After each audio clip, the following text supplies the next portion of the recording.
전능하사 천지를 만드신 하나님 아버지를 내가 믿사오며 그 외아들 우리 주 예수 그리스도를 믿사오니 이는 성령으로 잉태하사 동정녀 마리아에게 나시고 본디오 빌라도에게 고난을 받사 십자가에 못 박혀 죽으시고 장사한 지 3일 만에 죽은 자 가운데서 다시 살아나시며 하늘에 오르사 전능하신 하나님 우편에 앉아 계시다가 죄로서 산자와 죽은 자를 심판하러 오시리라. 성령을 믿사오며 거룩한 공의와 성도가 서로 교통하는 것과 죄를 사하여 주시는 것과 몸이 다시 사는 것과 영원히 사는 것을 믿사옵나이다.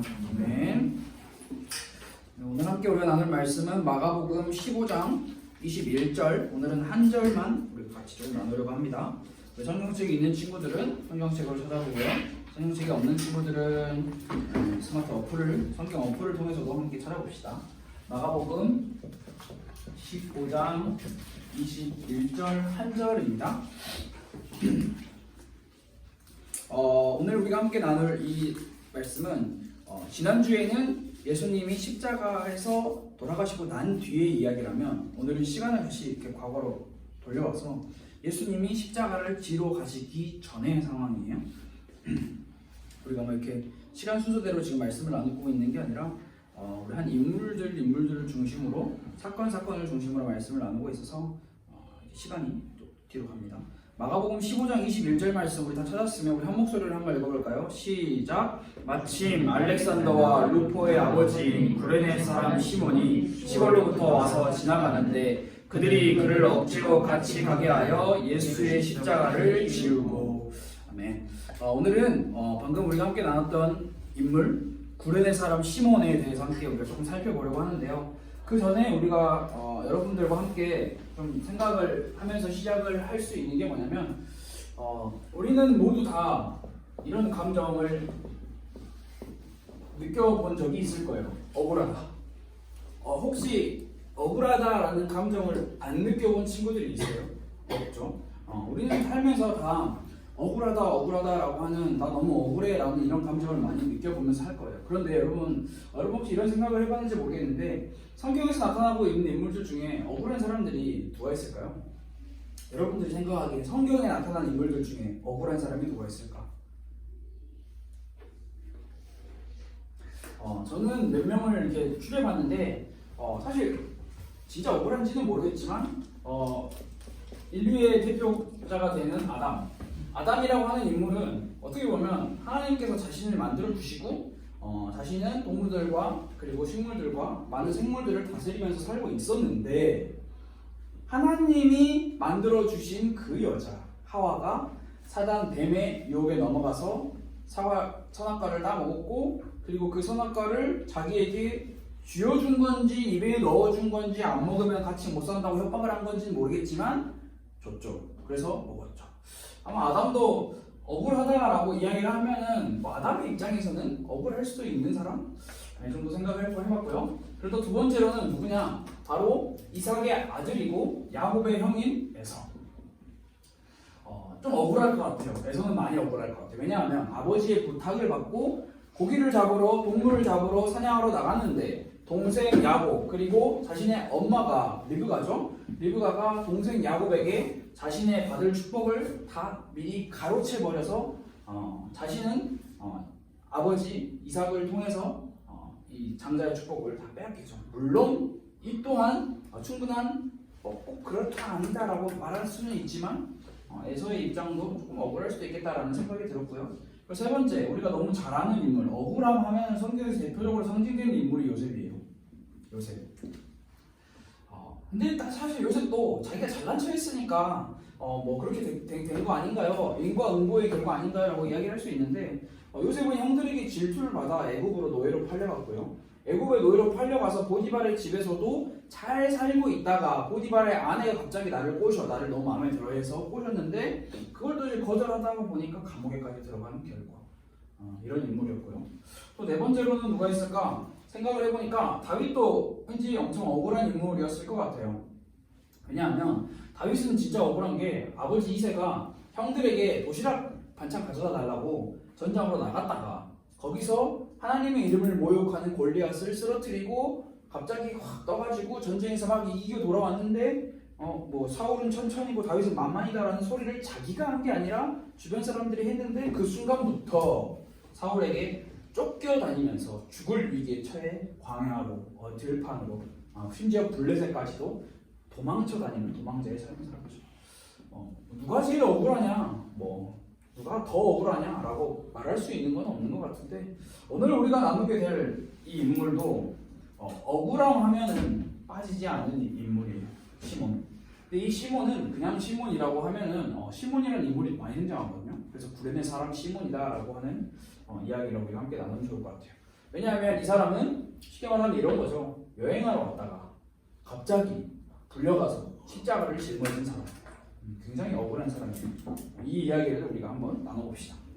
자, 예수님께서는 본디오 빌라도로부터 십자가형을 선고를 받으셨어요. 자, 근데 여러분 이 십자가형 우리가 많이 이야기를 들었지만 이 십자가형을 선고를 받았다라고 하면 일의 순서가 진행이 되는 게 있는데 무엇보다 나무로 만든 십자가 형틀이 있을 거 아니에요. 나무로 만든 십자가 형틀이 있을 건데 이게 조금 말이 다른데 한 20km 정도까지 한다고 해요. 한 20km, 15에서 20km 정도 사이라고 이야기를 하는데 그림을 그려서 상상을 해보면 약간 이런 상황이에요. 예수님께서 십자가형을 선고를 받으셨고 이제 예수님이 십자가에 못 박혀 죽기까지 가야 하는데 사람들이 들고 가냐? 그렇지 않아요. 십자가를 직접 자기가 달려야 할 십자가를 자기가 직접 메고 그 십자가형이 집행되는 장소까지 가야 되는 거예요. 어느 장소까지 가야 돼요. 이게 이제 길이에요. 그런데 이제 예수님께서는 이 십자가를 등에 짊어지고 어깨에 짊어지고 이제 걸어가시겠죠. 근데 이 걸어가는 와중에 혼자 걸어가는 게 아니라 로마 병사들이 예수님을 둘러싸고 있고 그리고 맨 앞에는 로마 병사가 이 죄인의 그 죄 몫을 이렇게 써놓고 있어요. 뭐 아니면 유죄다 이런 거를 써놓고 있어요. 그래서 이 길을 이제 걸어가요. 우리가 예루살렘의 지도를 지금 다 이렇게 살펴볼 수는 없어요. 너무 시간이 없어서 좀 복잡하기 때문에. 근데 제일 딱 쉽게 한 가지만 알려주자면 예를 들어서 여기서 선고를 받았어. 십자가형이야. 그런데 여러분 이렇게 하나 알아야 될 게 뭐냐면 십자가형은 이 예루살렘 성벽 안에서 진행되지 않아요. 왜냐하면 부정한 거기 때문에 성벽 밖에서 진행이 돼요. 성경에 보면 이따가도 이야기를 할 건데 여기가 이름이 회골이라는 곳이라고 이름이 나오고요. 다른 말로 하면 갈보리라고 하고요. 다른 말로 하면 골고다라고 이야기를 하죠. 이제 그림을 여러분들이 상상을 해보세요. 여기서 선고를 받고 여기서 십자가형을 이제 선고를 받고 십자가를 어깨에 메고 등에 메고 걸어가는데 최단거리로 가냐? 그렇지 않아요. 최장거리로 가요. 그러니까 쉽게 말하면 여기 마을이 이렇게 있을 텐데 여기를 가면 제일 빨라. 그런데 그렇지 않아요. 최장거리로 가요. 최장거리. 왜 최장거리로 갈까? 여러분들이 상식적으로 생각을 해봤을 때 최장거리로 가는 이유는 다른 여러 가지 이유가 있지만 딱 두 가지만 생각을 하면 그 고통을 최대한 몸에 부과시키기 위해서 그리고 두 번째는 공개적 처형이기 때문에 봐라 이렇게 하면 이렇게 된다라는 엄청난 경고를 하기 위해서 그래서 그거를 본 사람들은 마음속에 엄청난 공포가 생겼겠죠. 두려움이 생겼겠죠. 그래서 이곳 저곳을 다 다녔다고 이야기를 하더라고요. 큰 거리도 가고요. 골목도 가고요. 모든 사람이 다 볼 수 있게. 그래서 그것을 여기로 갑니다. 해골이라는 곳. 요한복음에 등장을 해요. 골고다는 히브리어로 골고다하고 갈보리는 라틴어로 갈보리라고 불려지는 성벽 밖에 있는 장소예요. 자, 여러분 그런데 우리가 쉽게 생각을 했을 때 한 10km, 20km 정도 되는 어떤 나무를 우리가 이렇게 들고 가는 게 아니고 이렇게 짊어지고 끌고 간다는 것은 어느 정도 기본 성인 남성 이상이면 사실 그렇게 어렵진 않아요. 쉬운 거예요. 그렇게 막 물론 오래 걸으면 무겁겠지. 그런데 우리가 알아야 할 상황이 예수님이 멀쩡한 상태에서 십자가를 끌고 가는 게 아니잖아요. 이미 고초와 매질과 침뱉음과 온갖 수모를 다 겪고 예수님의 육신이 지칠 대로 지쳐있는 상황. 이미 고초를 겪으신 예수님. 그리고 걸어갈 때 그냥 로마 병정들이 자 가세요, 조심하세요, 지나가세요 이렇게 하겠어요? 아니죠. 뒤에서 채찍질 계속해요. 빨리 가라. 죄인이 아니라 채찍질 계속해요. 예수님이 더 이상 십자가를 지고 걸어갈 수 없는 상황. 그때 갑자기 등장을 하는 인물이 고레네 사람 시몬이에요. 오늘 등장을 해요. 성경에서 오늘 뭐라고 기록을 하고 있냐면 시몬의 행동은 성경에 써있는 대로 시몬이 십자가를 지기 위하여 기다렸다, 준비했다라는 기록이 어디에도 없어요. 내가 십자가를 대신 짊어지겠습니다, 자원했다, 없어요. 성경에 뭐라고 써있냐? 시골로부터 와서 지나가는데 라고 이야기를 하고 있어요. 그냥 가다가 와 이렇게 된 거예요. 그 당시에 왜 이게 가능했냐면 이 당시에 이스라엘은 로마에 점령된 나라였기 때문에 로마의 병사들이 시키는 그 어떤 일은 다 해야 됐었어요. 좋은 일, 싫은 일 상관없이 해야 됐었어. 이런 거죠. 로마 병정이 창을 들고 예를 들어서 은교한 그냥 자기 마음이에요. 은교한테 와가지고 은교 어깨를 툭툭 쳐. 그럼 은교는 그 병사가 시키는 일을 해야 되는 거예요. 그게 속국이고 그게 노예의 나라였어요. 그게 현실이었어요. 로마 군인들은 유대인들이 자신이 지명해서 툭툭 쳐가지고 너 나와 이렇게 해가지고 그냥 그렇게 한 거예요. 우리는 사람 시몬이 지나가다가 갑자기 로마 병사가 와가지고 툭툭 치네? 거절할 수 있는 힘이 없었어요. 그래서 이 시몬이 갑자기 등장을 하죠. 그러나 여러분 이 시몬에게는 한 계획이 있었어요. 자신의 계획이 있었어. 자신의 계획은 어떤 계획이었냐? 바로 그것은 6월절 주간이잖아요. 6월절을 예루살렘에서 지키기 위해서 온 거예요. 그런데 이 구레네 사람 시몬이 어디서 왔냐? 많은 학자들이 이야기하기를 이 시몬이 살았던 이 구레네라고 하는 지역은 아프리카라고 이야기를 해요. 아프리카. 오늘날로 계산을 하자면 아프리카의 리비아 정도 되는 지역이라고 많이들 이야기를 하더라고요. 전 정확한 지명은 잘 모르겠는데 여러분 이 말은 무슨 말이냐? 아프리카에서 6월절을 지키기 위해 예루살렘까지 어떻게 왔을까요? 비행기 타고 왔을까요? 기차 타고 왔을까요? 걸어왔죠. 약 한 달 정도 되는 시간을 들여서 걸어왔어요. 여기에 올 때 그냥 단순히 몸만 왔을까요? 아니죠. 재물도 드려야 하니까요. 상당히 많은 돈도 오랫동안 계획을 해서 모아서 진짜 우리 그런 거 있잖아요. 여행 갈 때 여행 여러분 그냥 여행 가는 사람도 있지만 여행을 철두철미하게 계획을 세우는 사람도 있잖아요. 나 너 얼마씩 내? 몇 시에 출발할 거야? 이때 비행기 타고 이렇게 할 거야? 아마 구레네 사람이 시몬도 6월절을 예루살렘에서 지키기 위해 엄청난 사실 걸리는 시간은 한 달이었지만 더 오랜 기간을 준비했겠죠. 그런데 갑자기 예상하지 못한 상황이 발생하죠. 십자가를 짊어져라. 시몬의 기분이 어땠을까요? 여러분 더러웠겠죠.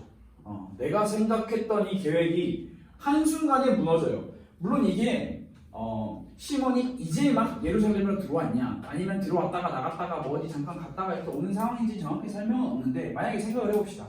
한 달이라는 기간이 걸려서 이제 막 예루살렘에 도착을 했어. 그럼 도착하자마자 이제 좀 쉬어야겠다.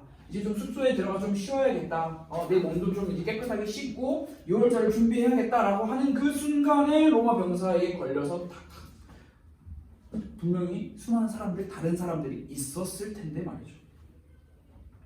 아마 시몬은 자신의 일생일대 가장 소중한 꿈을 이루기 위해 기쁘고 행복한 마음으로 예루살렘에 왔을 텐데 무거운 십자가를 걸어가며 땀을 흘리고 있어요. 그리고 모든 사람들이 나를 쳐다봐. 저 사람 무슨 죄 지었나? 죄인인가? 십자가형은 최악의 악질 죄수가 지는 형벌이었어요.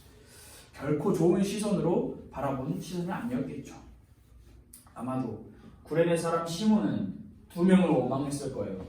자기를 창으로 툭툭 쳐가지고 나를 지목한 로마 병사 원망하죠. 왜 하필 나야? 그리고 또 두 번째로는 이 상황 자체를 만들어낸 죄수 예수님에 대해서 원망을 가득했죠. 이런 구레네 사람 시몬의 이야기예요. 재밌는 게 성경이 한 절 끝! 그 이후에 설명이 없어요. 21절 이후에 설명이 없어. 그 다음에 예수님의 이야기를 넘어가요. 다시 예수님이 이제 걸어가서 로마 병사들이 포도주 천을 이렇게 예수님 입에 넣어 주었냐 말았냐 이런 이야기 넘어가 없어요 여기서. 그러나 우리는 무엇을 찾아서 생각을 해봐야 하냐면 분명히 이 구레네 사람 시몬에게 있어서 예수님을 만난 이 예수님의 십자가를 짊어지고 걸어간 이 사건이 이 구레네 사람 시몬에게는 엄청난 인생의 전환점이 되었을 것이다 라는 사건을 우리는 생각을 해볼 수가 있어요. 왜냐하면 잘 이야기를 들어보세요.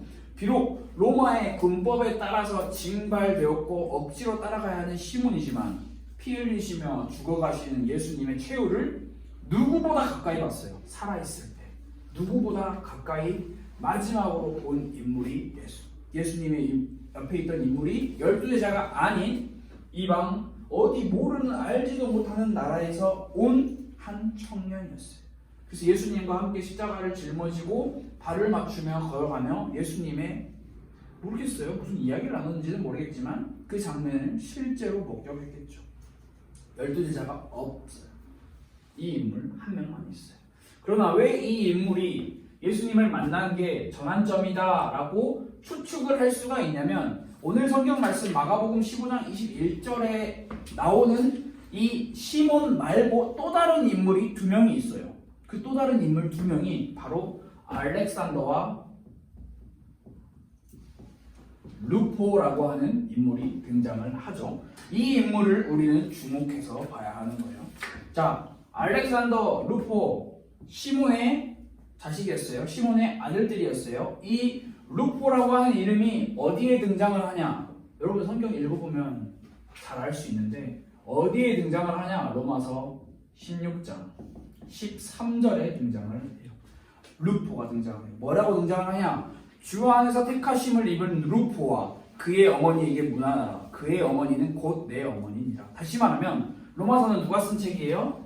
사도 바울이 쓴 책이에요. 사도 바울이 자기의 선교 사역을 막 다 하고 자신의 그 선교 사역을 도와준 그들에게 감사 인사를 표하는 거예요. 다시 말하면 믿음의 신앙의 공동체의 인물들에게 감사 인사를 표하며 이들과 우리가 함께 예수 그리스도의 이 복음을 전하고 있다. 다시 말하면 예수 그리스도의 이름을 복음을 전하지 않는 사람들의 이름은 없어요.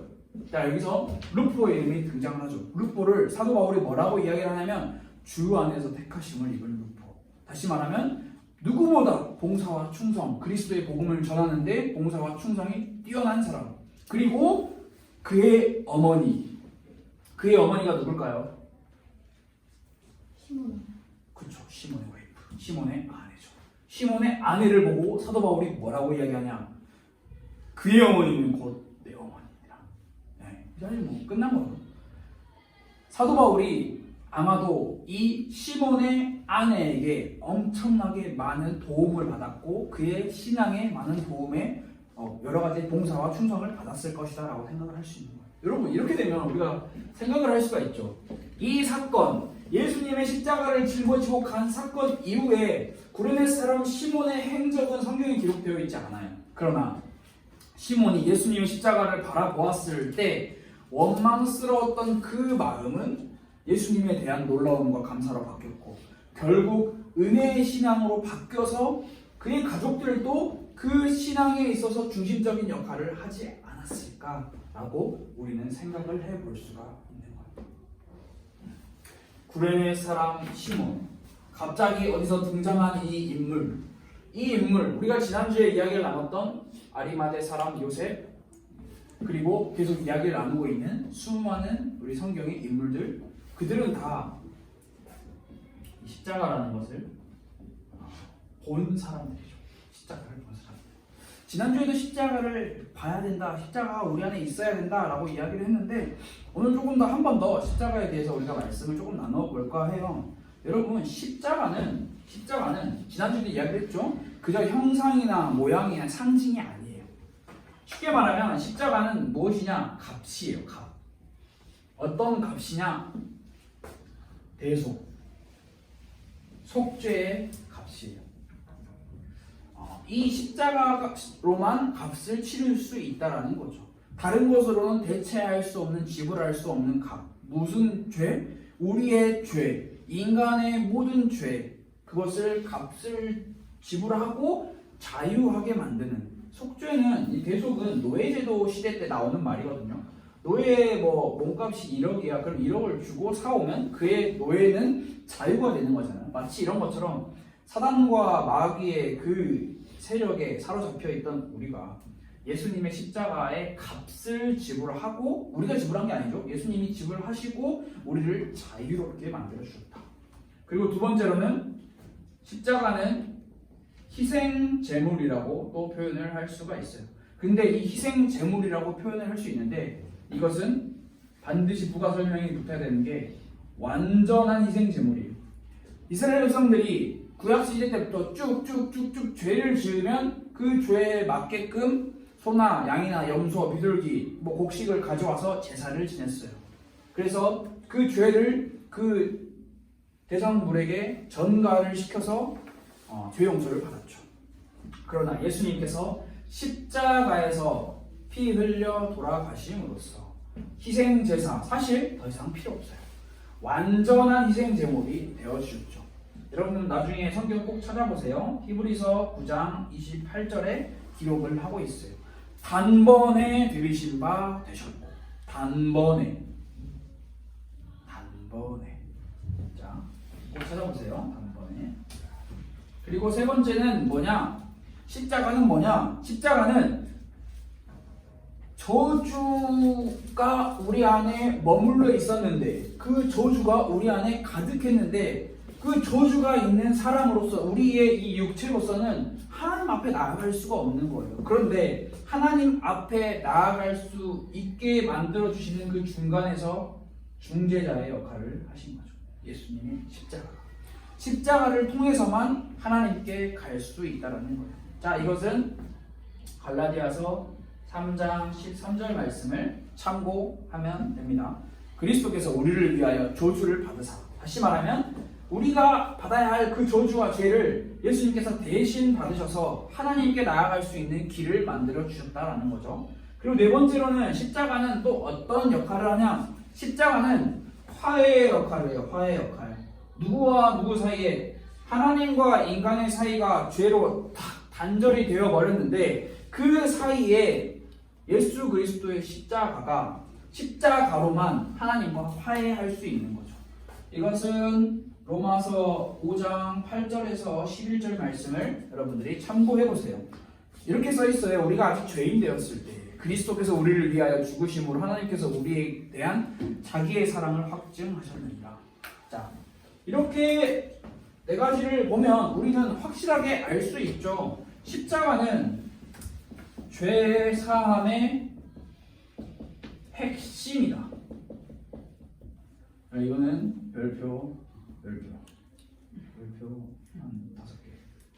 핵심. 십자가를 빼고는 죄의 사함, 죄를 이야기할 수가 없다라는 거죠.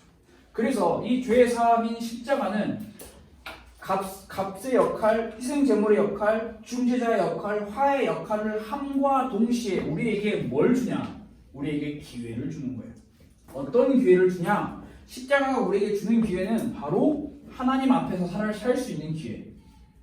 예수님이 십자가에서 못 박혀 피 흘려 돌아가시지 않았다면 우리는 하나님 앞에서 살 수 있는 기회가 영원히 없어요.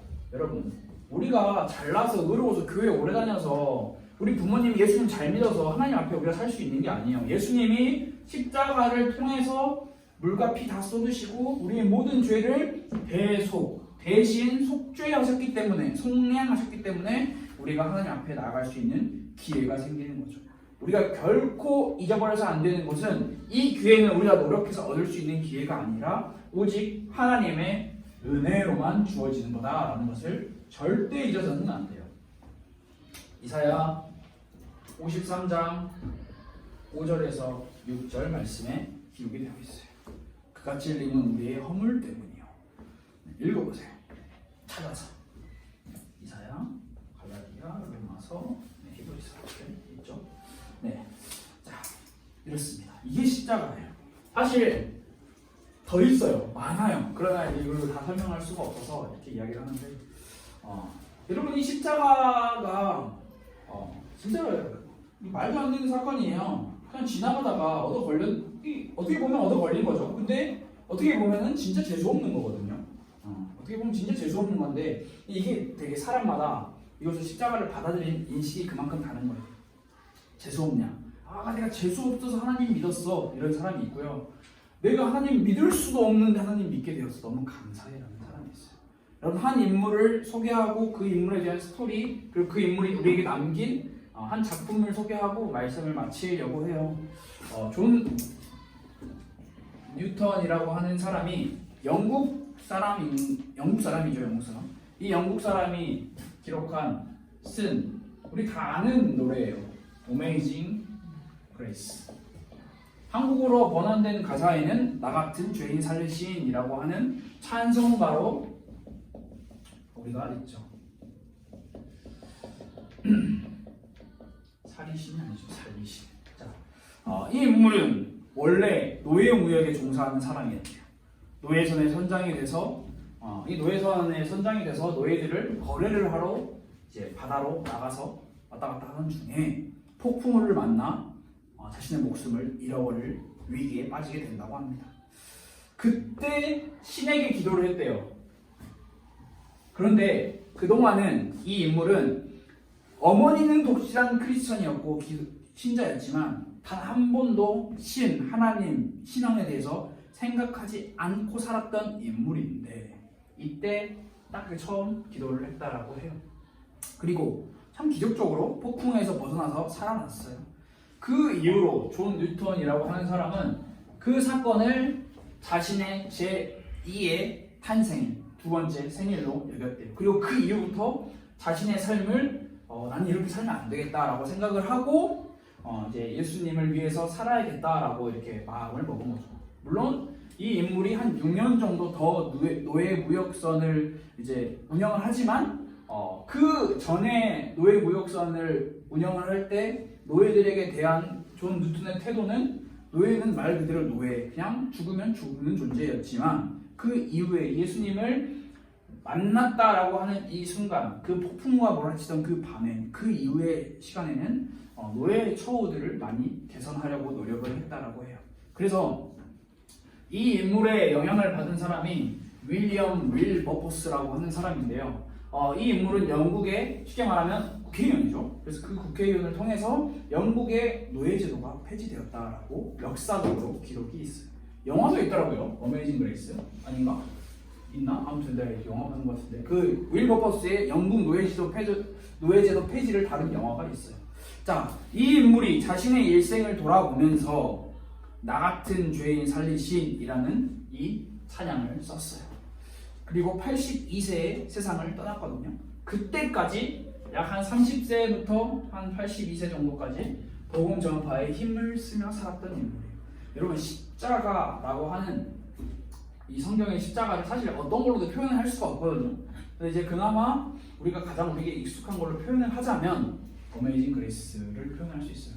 근데 이제 오늘은 이게 노예제도에 대한 그것을 반대하는 그런 많은 다양한 상황 속에서 이 노래가 불려지는데 여러분 나 같은 죄인 살리신 이 찬송가 305장인가 아마 그런데 이 찬송가의 가사와 조금 달라요. 이 영어 원곡이. 그래서 여러분들 나중에 유튜브 같은 데 들어가서 유튜브가 아니구나. 구글 같은 데 들어가서 어메이징 그레이스 검색해가지고 그 영어를 한국어로 이렇게 바로 이렇게 직역해 놓은 거를 한번 찾아보면 굉장히 놀라워요. 제가 조금만 갖고 왔는데 읽어볼게요.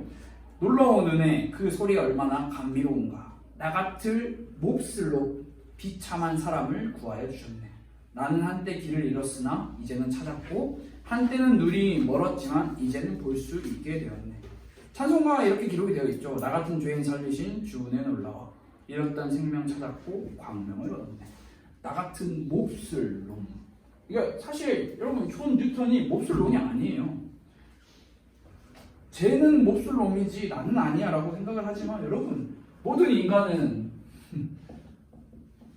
창세기 3장 사건 이후로 이 존 뉴턴이 표현한 것처럼 몹쓸 사람이고 비참한 사람이었어요.